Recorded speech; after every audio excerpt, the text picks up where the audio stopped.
ఆరోపణలకి ఆధారాలకి చాలా తేడా ఉంటుంది. ఆరోపించడం అంటే బట్టగాల్చి మీదేయడం, బురద జల్లడం, ఆ తర్వాత తుడుచుకోవడం వాళ్ళొంతు.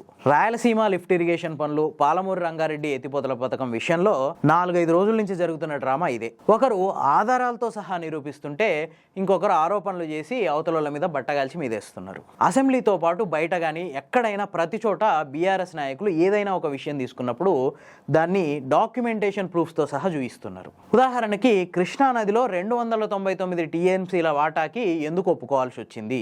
అది బీఆర్ఎస్ గవర్నమెంట్ ఒప్పుకుందా, అంతకుముందుకున్న కాంగ్రెస్ గవర్నమెంట్ ఒప్పుకుందా? ఇవన్నీ అఫీషియల్గా వాళ్ళు కేంద్రానికి రాసిన లేఖలు, ఆ తర్వాత వాళ్ళకు వచ్చిన రిప్లైలు, ఇవన్నీ డాక్యుమెంటెడ్ ప్రూఫ్స్తో సహా వాళ్ళు చూపిస్తున్నారు. కానీ అసెంబ్లీలో ప్రభుత్వం ఇచ్చిన పవర్ పాయింట్ ప్రజెంటేషన్ని చూసినా, బయట వాళ్ళు చేసే ఆరోపణలు చూసినా ఆరోపణలే తప్ప ఒక్క ఆధారం కూడా చూపించలేరు. మొన్న ఉత్తమ్ కుమార్ రెడ్డి 2 గంటల పాటు పవర్ పాయింట్ ప్రజెంటేషన్ ఇచ్చిండు. దాంట్లో ఎక్కడా కూడా వీళ్ళు ఇలా చేసిర్రు అని దాంట్లో రాసుకొచ్చి మొత్తం ఒక 2 గంటలు స్క్రోల్ చేసి చూపించేసి వెళ్ళిపోయిండు.